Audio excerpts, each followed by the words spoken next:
मंडळी, बैलगाडा क्षेत्रात रोज नव्या धक्कादायक बातम्या समोर येत आहेत। काही दिवसांपूर्वी बैलगाडा क्षेत्रातले जुने जाणते बैलगाडा मालक अशी ओळख असलेल्या गौतम भैया काकडे यांनी आपली निवृत्ती जाहीर केली। एवढंच नाही तर त्यांनी आपल्या दावणीचा चालू सीझनचा टॉपचा बैल असणाऱ्या सर्जाला सुद्धा विकलाय। फलटणच्या रणजित निंबाळकरांना आणि बुधच्या विठ्ठल ड्रायव्हरांना त्यांनी आपला बैल विकलाय। या संपूर्ण प्रकरणावर बैलगाडा क्षेत्रातून बरीच हळहळ व्यक्त केली गेली। स्टेटस व्हिडिओच्या माध्यमातून लोकांनी गौतम भैयांनी आपली निवृत्ती मागे घ्यावी अशी विनंती केली, पण भैया आपल्या निर्णयावर ठाम राहिले। बैलगाडा क्षेत्राला वेगळं वळण लागत आहे अशी प्रतिक्रिया देत त्यांनी बैलगाडा शौकीनांची माफी मागितली।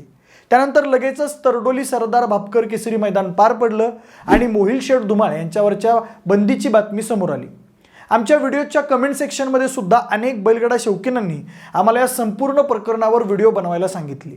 म्हणूनच तरडोलीच्या मैदानात नेमकं काय घडलं, ज्यामुळे अखिल भारतीय बैलगाडा संघटनेनं मोहिल आणि त्याच्या बकासूरवर 1 महिन्याची बंदी घातली, हेच आपण आजच्या व्हिडिओच्या माध्यमातून सविस्तरपणे जाणून घेणार आहोत। नमस्कार, मी प्रथमेश आणि तुम्हाला तर माहिती आहे आपला विषयच भारी। मंडळी, मुळशीचा बकासूर आणि त्याचे मालक मोहिल शेठ धुमाळ यांना कोण ओळखत नाही। संबंध महाराष्ट्रभर या बकासूर बैलानं आपलं आणि आपल्या मालकाचं नाव गाजवलंय।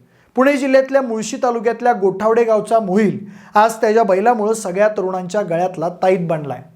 मंडळी, मोहिल शेठचा मुळशीत कानिफनाथ दूध डेअरी नावाचा व्यवसाय आहे। मोहिलला बैलगाड्याचा नाद त्याच्या मामाकडून लागला। त्यानं बकासूरच्या अगोदर बरीच बैलं सांभाळली, पण ती फार काही जास्त नावारूपाला आली नाही। पण त्यानंतर त्यांच्या घरच्याच गाईच्या पोटी ह्यो बकासूर बैल जन्माला आला। सुरुवातीला त्यांनी त्याचं नाव ठेवलं सरपंच, मग नंतर तो जिका म्हणून आज पेच नसल्यासारखा पाया लागला की काही विचारूच नका। म्हणून मग समालोचक सुनील मोरेंनी त्याचा पळ बघून त्याचं त्या मैदानात नाव ठेवलं बकासूर। त्यानंतर मग तो काय थांबलाच नाही। पुसेगाव, पेडगाव, कोरेगाव, रुस्तम हिंद केसरी याने अशा अनेक मैदानावर नंबर केला आणि तो पंचम हिंद केसरी झाला। त्याचा पळ बघून अख्खा महाराष्ट्र थक्क झाला। घरोघरी त्याचे फॅन्स तयार झाले। 3 फेऱ्याची असंख्य मैदानं त्यानं मारली। मधल्या काळात तो दुखापतग्रस्त झाला, आजारी पडला, पण त्यातून बाहेर येऊन सुद्धा त्यानं अनेक मैदानं मारली। आता सुद्धा 31 ऑक्टोबरला पाणीपतमध्ये भापकर यांच्या पूर्वजांनी जी कामगिरी बजावली होती त्या पराक्रमाचा जागर व्हावा, त्यांच्या कामगिरीची लोकांना आठवण राहावी या हेतूनं बाळासाहेब भापकरांनी सरदार भापकर हिंद केसरी मैदानाचं भव्य दिव्य नियोजन केलेलं होतं। तसं तर या मैदानात पहिलं बक्षीस हे महिंद्रा थार होतं, पण मैदानात गाड्या कमी आल्यामुळे थार कॅन्सल करण्यात आली। या मैदानाच्या निकालावर आपण व्हिडिओ बनवलेली आहे, ती जर तुम्ही बघितली नसेल तर डिस्क्रिप्शनमध्ये त्या व्हिडिओची लिंक आम्ही दिलेली आहे, तो व्हिडिओ तुम्ही नक्की बघा। आता आपण आपल्या मूळ मुद्द्याकडे वळूयात। अखिल भारतीय बैलगाडा संघटनेनं मोहिल आणि त्याच्या बकासूर बैलावर बंदी घालण्याचा निर्णय का घेतला, तर बघा, नाव न घेण्याच्या अटीवर सूत्रांनी दिलेल्या माहितीनुसार या सगळ्या प्रकरणाचा घटनाक्रम सुरू होतो या मैदानातल्या सेमीफायनल पासून। सरदार भापकर केसरी मैदानाचे आयोजक बैलगाड्यांची संख्या कमी असल्यामुळे थारचं बक्षीस कॅन्सल करण्याबाबत घोषणा करतात। त्यावेळी कोणताही बैलगाडा मालक आयोजकांवर आक्षेप घेत नाही, पण याच विषयावर मैदान झाल्यावर वादावादी होते। फायनलच्या फेऱ्याला समालोचक पुकार देतात, सगळ्या गाड्या सुट्टीला जातात, पण मोहिल यांची बकासूर आणि सर्जा ही गाडी मैदानात येत नाही। त्याचं कारण म्हणजे बकासूरच्या जोडीचा सर्जा हा बैल दावं तोडून सुटला होता, त्याला पकडायला उशीर होत होता आणि त्यामुळेच मोहिलच्या गाडीला मैदानात यायला उशीर झाला होता। पण तोवर आयोजकांकडून आणि झेंडा पंचांकडून क्वार्टर फायनलच्या गाड्या वळवून घेण्यात आल्या होत्या। उशीर होत असल्यानं आयोजकांनी मोहिल शेठला आपली गाडी मैदानातून न आणता बाहेरून आणण्याची विनंती केली, पण तरीही मोहिल शेठ यांनी गाडी मैदानातूनच आणली असा आयोजकांनी आरोप केला। त्याचबरोबर सर्जा बैल सुटल्यामुळं गाडी सुट्टीच्या कचापर्यंत न्यायला वेळ होतोय अशी कल्पनाही मोहिलकडून आयोजकांना देण्यात आली नव्हती असं आयोजकांचं म्हणणं आलं। त्या कारणावरून मग आयोजक, संघटना आणि मोहिल यांच्यात तू-तू-मैं-मैं झाली। बरं, पुढं बक्षीस देण्यावरूनही मैदानात काही वाद झाले असं उपस्थितांकडून सांगण्यात आलं। त्यानंतर दुसऱ्या दिवशी सकाळी मैदानातल्याच एका व्हिडिओ खाली मोहिल शेठ हे बैलगाडा संघटनेबद्दल आक्षेपार्ह विधान करतात, पण अखिल भारतीय बैलगाडा संघटना त्यांच्या या विधानाशी सहमत नसल्यामुळं संघटना मोहिल शेठ यांच्या त्या विधानाचं खंडन करते आणि त्या बदल्यात बकासूरवर 1 महिना शर्यतबंदी घालण्याचा संघटनेकडून निर्णय घेण्यात येतो असं काही सूत्रांनी आम्हाला सांगितलं। पुढं प्रकरण अधिक चिघळू नये म्हणून मोहिल शेठ हे बैलगाडा संघटनेबद्दल व्यक्त केलेल्या आपल्या मताबद्दल दिलगिरी व्यक्त करतात आणि प्रकरण थोडक्यात आटोपलं जातं असंही सूत्रांनी सांगितलं।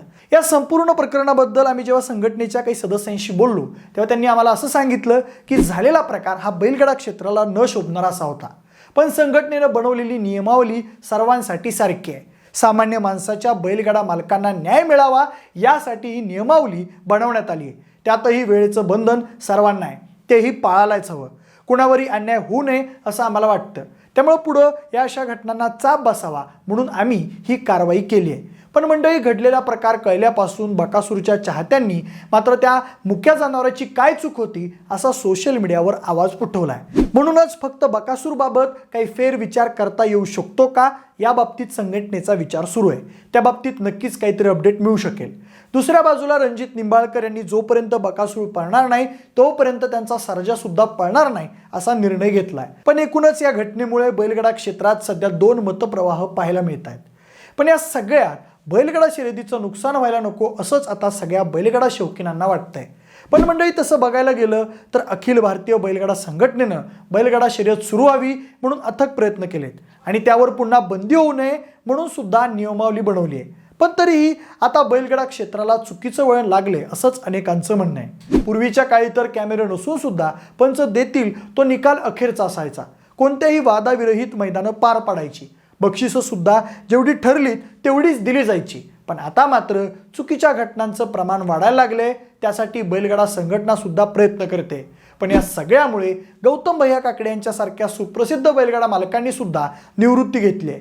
त्यामुळे एक बैलगाडा चालक मालक म्हणून किंवा एक शौकीन म्हणून आपण या सगळ्याचा अंतर्मुख होऊन विचार करायला हवा. आपण बैलगाडा क्षेत्राला कुठे घेऊन चाललोय याचाही विचार व्हायला हवा. त्याचबरोबर संघटनेकडून जो निर्णय ठरेल, जे नियम ठरतील ते एकमताने आपण मान्य केले पाहिजेत. बाकी संघटनेकडून आपल्या सगळ्यांच्या लाडक्या बकासूरचा विचार नक्कीच होईल. त्यासाठी आपण सगळे संघटनेला विनंती सुद्धा करूयात. बाकी तुम्हाला या सगळ्या प्रकाराबद्दल नेमकं काय वाटतंय ते आम्हाला कमेंट करून नक्की सांगा. जर हा व्हिडिओ आवडला असेल तर लाईक आणि शेअर करा. सोबतच आपल्या विशेष बारी या यूट्यूब चॅनलला देखील सबस्क्राईब करा.